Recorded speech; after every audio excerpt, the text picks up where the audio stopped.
শুনরে উমর, গতদিন আমার নবীজি দোয়া করতেছেন, মালিক ওমর আবু জাহাল দুজনের ভিতর থেকে যে কোনো একজনকে তুমি আল্লাহ কালেমা পইরা মুসলমান বানিয়ে দাও। ও ভাই উমর, মনে হয় তোমার শানে মহান আল্লাহ দোয়া কবুল করেছেন। এবার ওমর রাদিয়াল্লাহু আনহু নবীজির দরবারে যাইতেছেন। সাহাবায়ে কেরাম যখন শুনলেন ওমর নবীজির দরবারে যাইতেছেন, সাহাবায়ে কেরাম নবীজির খেদমতে গিয়া বলতেছেন, নবী গো, ওমর আসতেছে আপনার গর্দান আনার জন্য, ওমর আসতেছে আপনার গর্দান নেওয়ার জন্য। নবীজি বলেন, ও আমার সাহাবীরা শুনো রে, আগে আসতে দাও, দেখি ওমর আইসা আমার গর্দান নেওয়ার জন্য আসতেছে না কালেমা পয়রা মুসলমান হওয়ার জন্য। সুবহানাল্লাহ।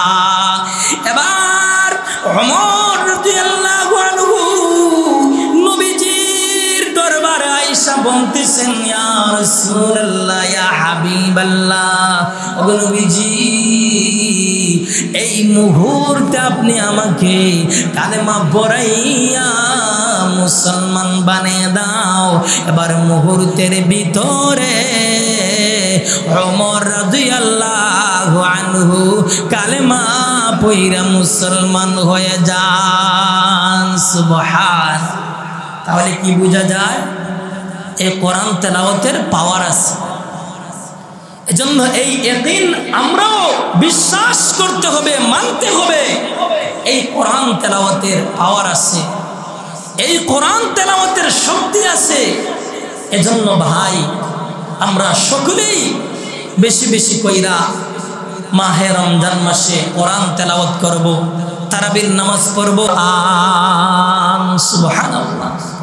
সকল সমস্যার সমাধান, এই যে আশ্চর্যজনক একটা কিতাব, এই কিতাব সকল সমস্যার সমাধান দিতে পারে আল কোরআন।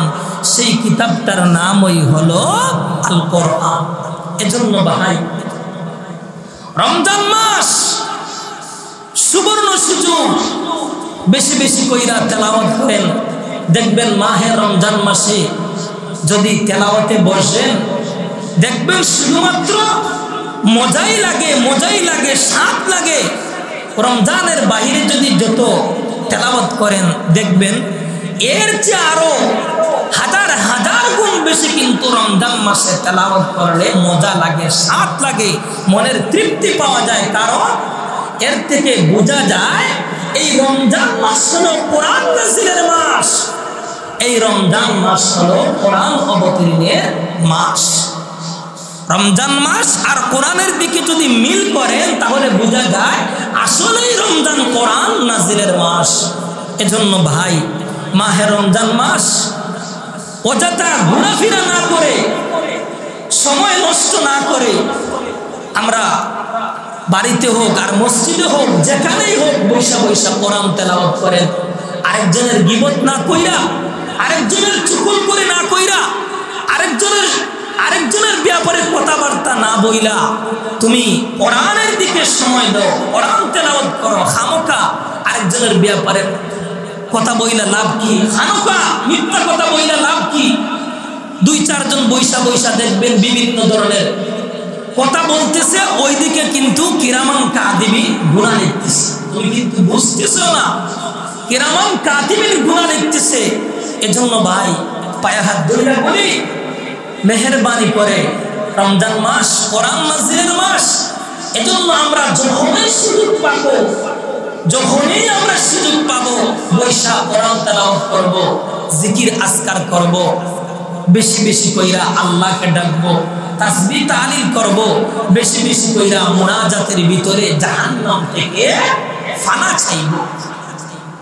বর্তমানে মাগফিরাতের দিন চলতেছে, এজন্য আমরা বেশি বেশি কইরা আল্লাহর কাছে মাফ চাই।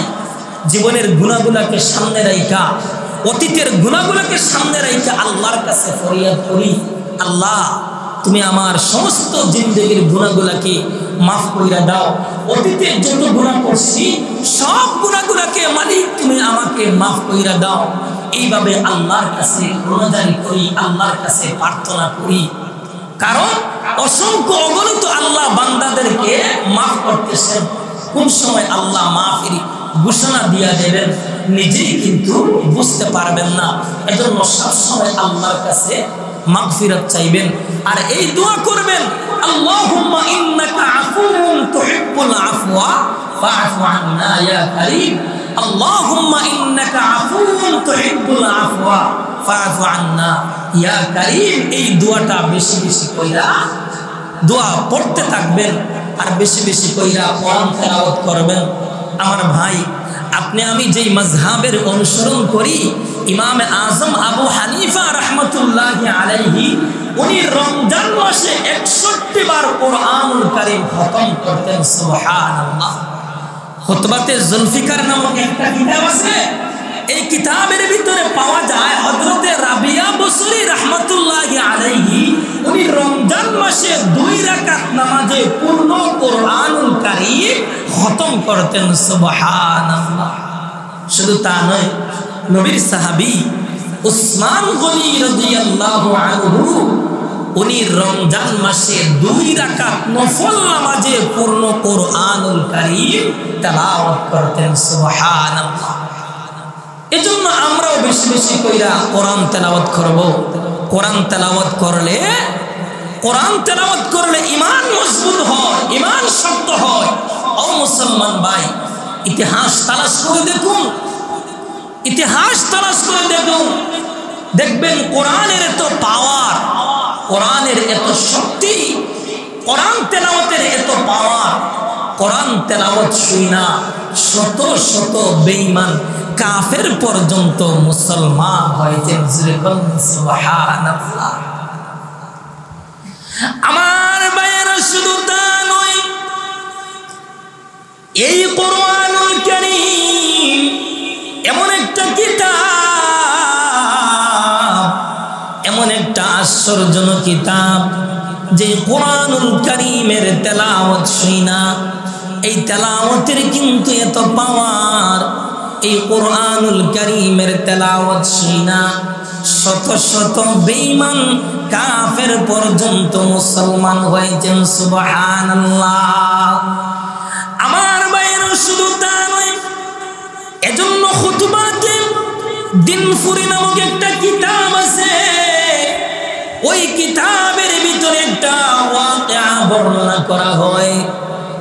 নবীর যুগে একজন আগন্তুক ছিল, যার নাম ছিল হযরতে তুফাইল ইবনে আমর।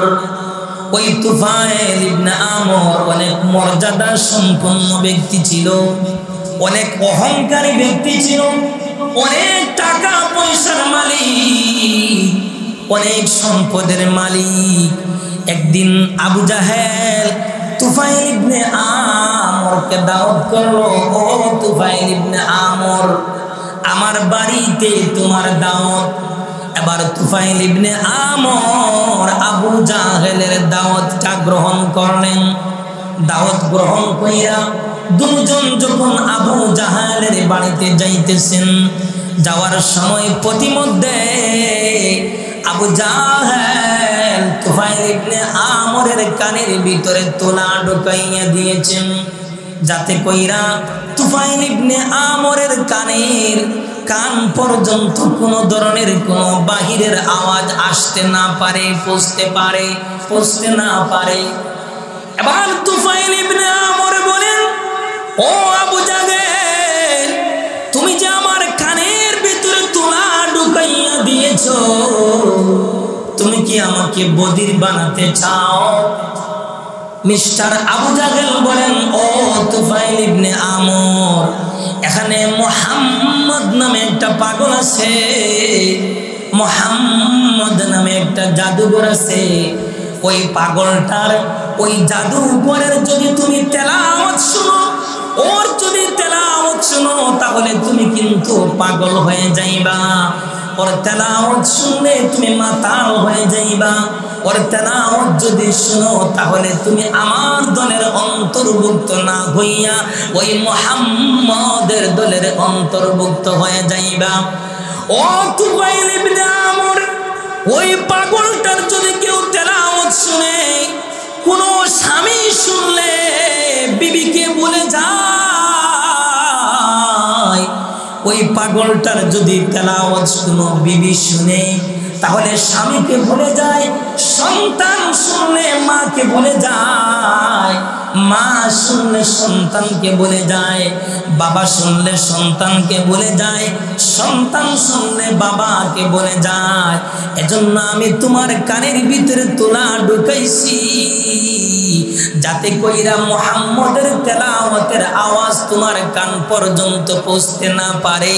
যদি মুহাম্মদের তেলাওয়াতের আওয়াজ তোমার কান পর্যন্ত পৌঁছে যায় তাহলে তুমি আমার অনুসারী না হইয়া মুহাম্মদের অনুসারী হয়ে যাইবা। এজন্য আমি তোমার কানের ভিতরে তোলা ঢুকাইয়া দিয়েছি। কিন্তু কোরআন বলে মান ইয়াহদিহিল্লাহু ফালা মুদিল্লা লাহু, যারে আল্লাহ হেদায়েত দান করবেন কেউ বিভ্রান্ত করতে পারবে না। হেদায়েত আসলে কেউ ঠেকাতে পারবে না। আরে মুসলমান, কেউ যদি 40টা বছর যাবত যদি মূর্তি বইলা ডাক দে আর ঘুমের ভিতরে যদি একবার আল্লাহ বলে ডাক দে, মুহূর্তের ভিতরে মহান আল্লাহ বান্দার ডাকে সাড়া দিয়া দেন। সুবহানাল্লাহ। এজন্য মুসলমান, আমি যেই কথাটি বলতেছিলাম, কোরআনের তো পাওয়ার, কোরআন তেলাওয়াতের তো পাওয়ার, বলতেছিলাম কোরআন তেলাওয়াত শুনা হাজার হাজার বেঈমান কাফের পর্যন্ত মুসলমান হয়েছেন। কিতাবের ভিতরে পাওয়া যায় খলিফাতুল মুসলিমিন ওমর রাদিয়াল্লাহু আনহু, যার নাম শুনলে আজ পর্যন্ত 1400 বছর পর বেঈমান কাফেররা তরতর করে কাঁপা ওঠে। ওই খলিফাতুল মুসলিমিন ওমরকে নিয়ে কিন্তু আমরা আজ পর্যন্ত গর্ববোধ করি। ওই খলিফাতুল মুসলিমিন ওমর ব্যাপারে রাসূল বলেন, লাউ কানা বাদি নবিয়ান লাকানা ওমর, আমার পরে যদি আল্লাহ কাউকে নবী হিসাবে পাঠাইতেন ওমরকে মহান আল্লাহ নবী হিসাবে পাঠাইতেন। সুবহানাল্লাহ। ওরে মুসলমান ভাইরা, ওই ওমর রাদিয়াল্লাহু আনহু যেই রাস্তা দিয়ে যায়, শয়তান 40 দিন পর্যন্ত ওই রাস্তা দিয়া যায় না। সুবহানাল্লাহ। এই ওমর রাদিয়াল্লাহু আনহু ঈমান আনার আগে, মুসলমান হওয়ার আগে ইসলামের চরম দুশমন ছিল, কোরআনের চরম দুশমন ছিল, কালেমার চরম দুশমন ছিল।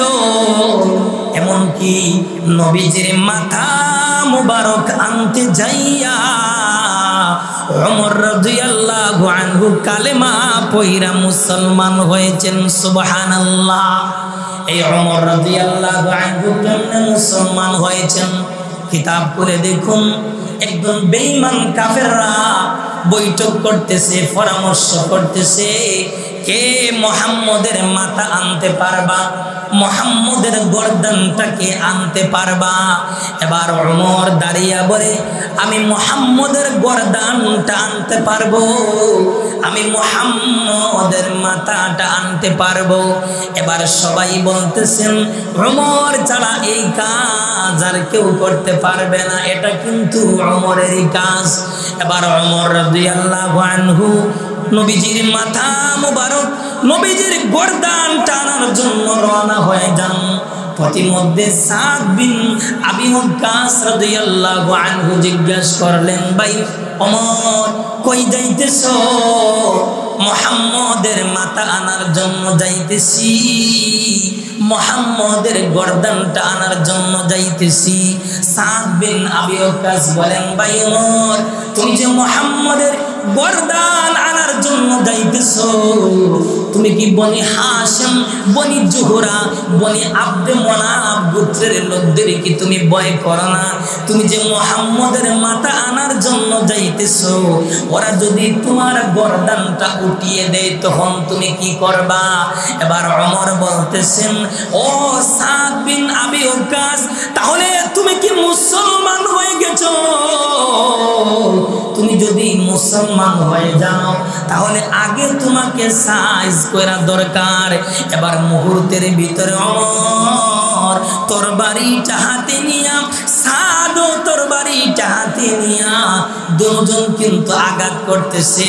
একটা পর্যায়ে সাদ বলতেছে, ভাই ওমর, আগে নিজের ঘর সামলাও, তোমার ভগ্নিপতি সাঈদ, তোমার বোন ফাতেমা ইসলাম ধর্ম গ্রহণ করেছেন। সুবহানাল্লাহ। যেই মাত্র ওমর রাদিয়াল্লাহু আনহু শুনলেন ভগ্নিপতি সাঈদ আর ফাতেমা ইসলাম ধর্ম গ্রহণ করেছেন, মুহূর্তের ভিতরে ওমর দৌড়াইয়া বাড়িতে চলে যান। ঘরের ভিতরে হযরতে খাব্বাব রাদিয়াল্লাহু আনহু কোরআন শিক্ষা দিতেছেন। আমার ভাইয়েরা, খাব্বাব ওমরের আওয়াজ শুনা ঘরের দরজার কোণার মধ্যে লুকিয়ে আছেন। ওমর ঘরের ভিতরে ঢুকলেন, ঢুইকা বলতেছেন, এখানে তোমরা কি করতেছো? ওরা বলতেছে না, আমরা কিছুই করি নাই। এবার ওমর বলতেছেন, আমি জানি কি যেন একটা আওয়াজ শুনলাম, গুনগুন গুনগুন যে একটা আওয়াজ শুনলাম, মানে হয় তোমরা যেন কি পড়তেছো? এবার ওরা বলতেছে, আমরা কোরআন পড়তেছি, আমরা ইসলাম ধর্ম গ্রহণ করেছি।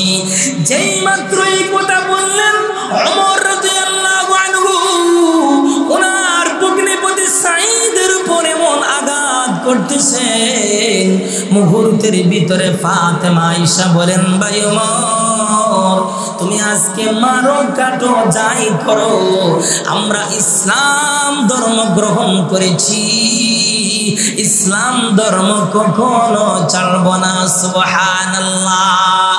এবার ওমর রাদিয়াল্লাহু আনহু নজর পড়ে যায়, ওই যে ওরা ঘরের ভিতরে কোরআন পড়তেছেন, কোরআনের এই টুকরাটা নিচে পড়ে যায়। ওমরের নজর কিন্তু এই কোরআনের অংশের দিকে চইলা যায়। ওমর বলতেছে, বোন ফাতেমা, তোমরা কি পড়তেছো? আমাকে একটু মেহেরবানি কইরা দেখাও। এবার ফাতেমা বলতেছে, ভাই ওমর, দেখানো যাবে না, আপনি না পাক, আপনি আগে গোসল করেন, ওযু করেন, পাক পবিত্র হন, তাহলে আপনাকে দেখা যাবে, নতুবা আপনাকে দেখানো যাবে না। এবার ওমর রাদিয়াল্লাহু আনহু পাক পবিত্র হলেন, হওয়ার পর এই যে ঘরের ভিতরে ফাতেমারা তেলাওয়াত করতেছেন, এই টুকরাটা ওমরের হাতে নিয়ে পড়তেছে, তাহা মা আনজালনা আলাইকাল কুরআনা লিতাশকা। এইভাবে পড়তে পড়তে ইন্নানি আনাল্লাহু লা ইলাহা ইল্লা আনা ফা'বুদনি ওয়া আকিমিস সালাতা লিযিকরি পর্যন্ত আসলেন। এবার ওমর বলতেছেন, আমাকে তোমরা এই মুহূর্তে মুহাম্মাদের দরবারে নিয়ে যাও। সুবহানাল্লাহ। ও মুসলমান ভাই, এবার খাব্বাব রাদিয়াল্লাহু আনহু ওমরের কাছে আয়েশা বললেন, ভাই ওমর, তুমি একটা সুসংবাদ শোনো রে ওমর। গতদিন আমার নবীজি দোয়া করতেছেন, মালিক, ওমর, আবু জাহাল দুজনের ভিতর থেকে যে কোনো একজনকে তুমি আল্লাহ কালেমা পয়রা মুসলমান বানিয়ে দাও। ও ভাই ওমর, মনে হয় তোমার শানে মহান আল্লাহ দোয়া কবুল করেছেন। এবার ওমর রাদিয়াল্লাহু আনহু নবীজির দরবারে যাইতেছেন। সাহাবায়ে কেরাম যখন শুনলেন ওমর নবীজির দরবারে যাইতেছেন, সাহাবায়ে কেরাম নবীজির খিদমতে গিয়া বলতেছেন, নবী গো, ওমর আসতেছে আপনার গর্দান আনার জন্য, ওমর আসতেছে আপনার গর্দান নেওয়ার জন্য।